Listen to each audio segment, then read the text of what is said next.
दोस्तों, भारत के सबसे करीबी दोस्त रशिया ने सेंट्रल एशिया के अंदर एक कौन सा स्टेप उठा लिया है जिसके बाद भारत और जयशंकर सर को भी अपनी विदेश नीति को रिव्यू करना पड़ेगा। ब्रिटेन के F-35 के पीछे क्या कारण है? क्या रीजन है कि अब ब्रिटेन को भारत के ऊपर भरोसा नहीं है? और डोनाल्ड ट्रंप एडमिनिस्ट्रेशन भारत से 10 साल के लिए कौन से कमिटमेंट चाहता है? काफी सारी इंपॉर्टेंट अपडेट्स आ रही हैं जो आपको मेन स्ट्रीम न्यूज चैनल्स के ऊपर भी देखने को नहीं मिलेंगी, इसीलिए इस वीडियो को एंड तक देखिएगा। सबसे पहले बात करते हैं भारत के नए चेस स्टार गुएश डोमा राजू के बारे में, जिसने वर्ल्ड चैंपियन और नंबर 1 प्लेयर मैग्नस कार्लसन को एक बार फिर से हरा दिया है। क्रोएशिया में सुपर यूनाइटेड चेस चैंपियनशिप हो रही है, जिसमें गुस ने एक बार फिर भारत का नाम रोशन किया है। मैग्नेस के खिलाफ गुएश की यह विन इसलिए खास हो जाती है क्योंकि गुस के साथ चेस का मैच खेलने से पहले वर्ल्ड नंबर 1 मैगस ने गुएश के बारे में काफी बुरा कहा था। मैच से पहले जब मैगस ने से पूछा गया कि उनका जो गुएश के साथ मैच है उसके ऊपर क्या कहना है, तो उसके जवाब में मैग्नस ने कहा कि गुएश ने अभी तक ऐसा कुछ नहीं किया है जो यह इंडिकेट करता हो कि वो इस टूर्नामेंट में अच्छा खेलेगा।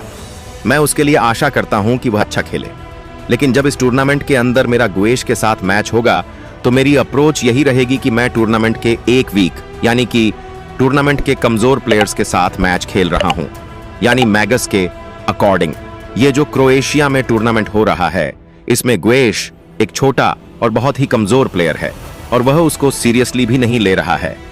मैगस की स्टेटमेंट के बाद हमारे गुएश ने मुंह से कोई भी रिप्लाई नहीं दिया था, लेकिन जब चेस बोर्ड के ऊपर मैग्नस सामने आया तो हमारे गुएश ने उसको हराकर सारे का सारा घमंड तोड़ दिया। वीडियो रिकॉर्ड करते समय अगर इस टूर्नामेंट की रैंकिंग्स के ऊपर नजर डालें तो लगातार 5 मैच जीतने के बाद गुएश नंबर 1 के ऊपर है और मैग्नस नंबर 6 के ऊपर। हम सबको मुकेश के ऊपर गर्व है। We are proud of you. Next update आ रही है ब्रिटिश नेवी के F-35 स्टाइल फाइटर जेट के बारे में, जो 20 दिन से भारत के एयरपोर्ट के ऊपर पार्क्ड है। दरअसल न्यूज निकल कर आ रही है कि ब्रिटिश नेवी और लॉकहीड मार्टिन ने इस F-35 को beard repair on site declare कर दिया है।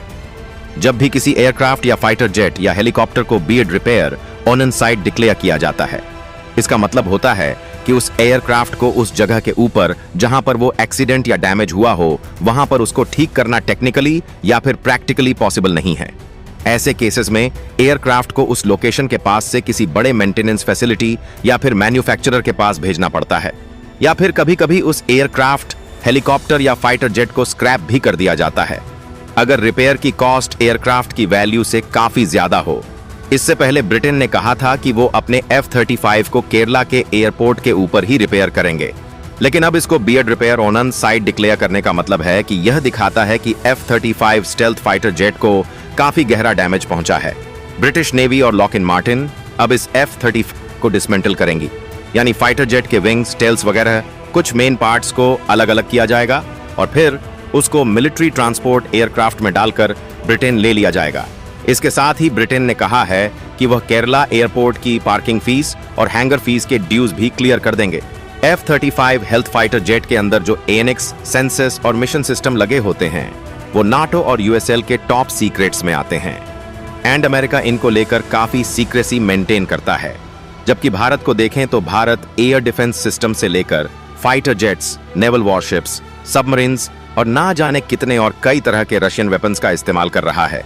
ऐसे में F-35 स्टाइल फाइटर जेट को किसी भी फॉरेन या फिर अनसिक्योर्ड लोकेशन के ऊपर खोलना या फिर ऐसे देश में खोलना जहां पर रशिया के वेपन्स काफी बड़ी मात्रा में इस्तेमाल किए जा रहे हों, रशिया का मिसाइल डिफेंस सिस्टम भी हो, अमेरिका इसको अपने लिए एक थ्रेट की तरह मान सकता है। और देखा जाए तो 5th generation F-35 strength fighter jet काफी एडवांस्ड और कॉम्प्लेक्स एयरक्राफ्ट है, जिसमें stealth coating, radar absorbent material और सेंसिटिव इलेक्ट्रॉनिक्स लगे होते हैं। हो सकता है कि रिपेयर के लिए काफी हाईली क्लासिफाइड कंपोनेंट्स इन्वॉल्व हो जिन्हें सिक्योरिटी क्लियरेंस के बाद भारत में लाना पड़ता। इसी वजह से लॉकहीड मार्टिन और ब्रिटिश नेवी ने शायद डिसाइड किया हो कि ऑन साइट रिपेयर करने का रिस्क नहीं लिया जा सकता है। नेक्स्ट अपडेट आ रही है अमेरिका और भारत की डिफेंस पार्टनरशिप को लेकर। रेफरेंस क्लब की स्क्रीन के ऊपर आर्टिकल का स्क्रीनशॉट है। दरअसल अमेरिका के डिफेंस डिपार्टमेंट पेंटागन ने अनाउंस किया है कि वह भारत के साथ सैन्य संबंधों को मजबूत करने के लिए 10 ईयर डिफेंस फ्रेमवर्क को साइन करना चाहते हैं। 2 दिन पहले जो भारत और अमेरिका के डिफेंस मिनिस्टर्स ने आपस में टेलीफोनिक कन्वर्सेशन की है, उसमें इस 10 ईयर डिफेंस फ्रेमवर्क के बारे में भी चर्चा हुई है। अभी दोनों देश यह चर्चा कर रहे हैं कि इस 10 ईयर डिफेंस फ्रेमवर्क में क्या क्या चीजें शामिल की जाए, और जब राजनाथ सिंह जी और अमेरिका के सेक्रेटरी ऑफ डिफेंस पीट हेग्सेथ बटरल मीटिंग करने के लिए आपस में मिलेंगे, उसमें यह डील साइन हो सकती है। अब यह जो अमेरिका और भारत का 10 साल का डिफेंस पैक्ट साइन होगा, इसमें क्या क्या इंक्लूड किया जा रहा है, इसके बारे में तो खैर पेंटागन ने अभी कुछ नहीं बताया है। दोनों देश सैन्य संबंधों को मजबूत करने, सेनाओं के बीच इंटरऑपरेबिलिटी को एनहांस करने, इमरजेंसी में एक दूसरे को सपोर्ट करने, joint defence production, joint patrolling, या मे भी हो सकता है कि दोनों देश यह टारगेट रखें कि अगले 10 साल में क्या क्या गोल्स को अचीव करना है। क्योंकि जब पहले से सेट गोल्स होते हैं, एक सेट डायरेक्शन और एक टारगेट होता है, तो उसको टाइम बाउंड मैनर के अंदर कंप्लीट करना करंट गवर्नमेंट के लिए भी इजी हो जाता है, और आगे आने वाली सरकारों को भी पता होता है कि किस दिशा में आगे बढ़ना है। अब एक्चुअल में इस 10 ईयर डिफेंस फ्रेमवर्क में क्या क्या होता है, वह तो खैर जब यह रिलीज होगा तभी पता चलेगा। इसीलिए गेस करके अंदाजा लगाने का कोई फायदा नहीं है। भारत और अमेरिका के बीच यह पहला 10 ईयर डिफेंस फ्रेमवर्क होगा, एंड अगर यह सक्सेसफुल रहता है तो इसको दोबारा से रिन्यू कर दिया जाएगा, और हो सकता है कि भारत इस तरह का 10 ईयर फ्रेमवर्क और इस तरह का डिफेंस एग्रीमेंट और भी कंट्रीज के असाइन कर सकता है। इजराइल, फ्रांस, रशिया या फिर जापान यह टॉप के ऊपर हो सकते हैं। नेक्स्ट अपडेट आ रही है रशिया से। रेफरेंस क्लैब की स्क्रीन के ऊपर आर्टिकल का स्क्रीनशॉट है। न्यूज निकलकर आ रही है कि रशिया की गवर्नमेंट ने अफगानिस्तान में तालिबान रिजीम की गवर्नमेंट को रिकॉग्नाइज करके मान्यता दे दी है, और तालिबान शासन को एक लेजिटिमेट सरकार और लीगल अथॉरिटी मान लिया है। तालिबान रिजीम को रिकॉग्नाइज करने वाला रशिया दुनिया का पहला देश बन गया है। इसका मतलब है कि रशिया अब तालिबान के लीडर्स के साथ डायरेक्ट डिप्लोमेटिक रिलेशंस बनाएगा, उनको अपने देश में बटलर लेवल की मीटिंग्स के लिए इनवाइट करेगा, और सबसे इंपॉर्टेंट, रशिया तालिबान रिजीम के साथ अब ट्रेड ऑफ डिफेंस डील्स भी साइन करेगा, तालिबान को हथियार भी प्रोवाइड करेगा। तालिबान ने रिसेंटली चाइना को माइनिंग राइट्स दिए थे, और रशिया भी चाह रहा है कि अफगानिस्तान के रिसोर्सेज और रेयर अर्थक मिनरल्स और मेटल्स का एक्सेस उसको भी मिले।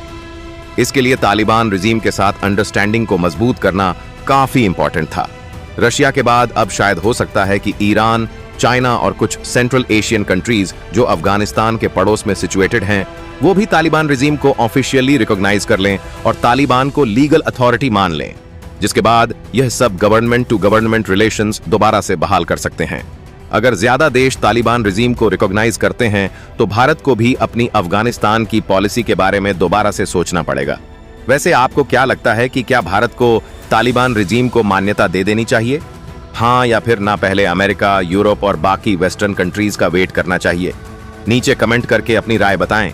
वैसे नोट करने वाली बात यह है कि तालिबान ने अपने तौर तरीकों के ऊपर 1 इंच तक भी नहीं झुका है। गर्ल्स एजुकेशन को रोक दिया है, महिलाओं के ऊपर पाबंदी लगा दी, औरतों को जॉब से निकलवा दिया, और ना जाने कैसे कैसे फरमान सुनाए। अजीब और गरीब फैसले लिए। एक समय पर रशिया इसी तालिबान के साथ लड़ रहा था।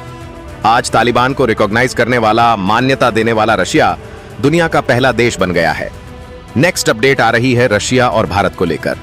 रेफरेंस क्लैब के स्क्रीन के ऊपर आर्टिकल का स्क्रीनशॉट है। दरअसल न्यूज आ रही है कि रशिया ने अपने 5th generation style fighter JT-57 के ऊपर भारत को नया ऑफर दिया है। रशिया ने कहा है कि वो सुकी 57 को भारत के साथ मिलकर मेड इन इंडिया के तहत भारत में इसकी जॉइंट प्रोडक्शन करने के लिए भी रेडी है।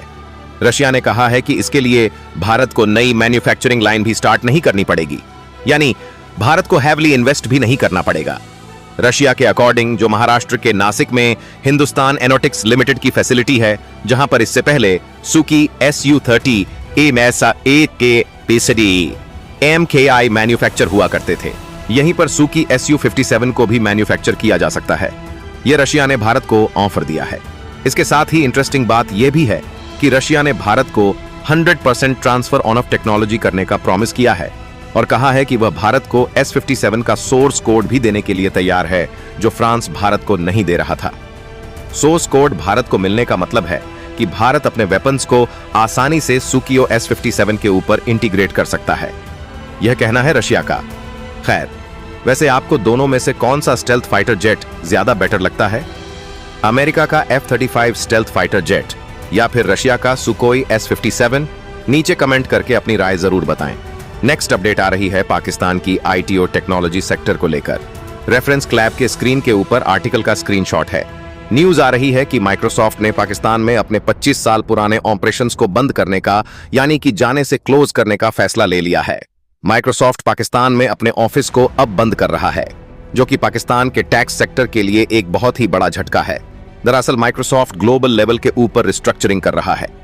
पाकिस्तान में इकोनॉमिक इंस्टेबिलिटी, रेगुलेटरी अनसर्टेनिटी और डिक्लाइनिंग बिजनेस एनवायरनमेंट के कारण माइक्रोसॉफ्ट पाकिस्तान से यह एग्जिट करने का फैसला कर चुका है। अब ऐसा नहीं है कि माइक्रोसॉफ्ट पाकिस्तान में अपने प्रोडक्ट्स या फिर सर्विस को वहां पर नहीं बेचेगा, बस ऑफिस या फिर माइक्रोसॉफ्ट एम्प्लॉइज की वहां पर फिजिकल प्रेजेंस नहीं रखेगा।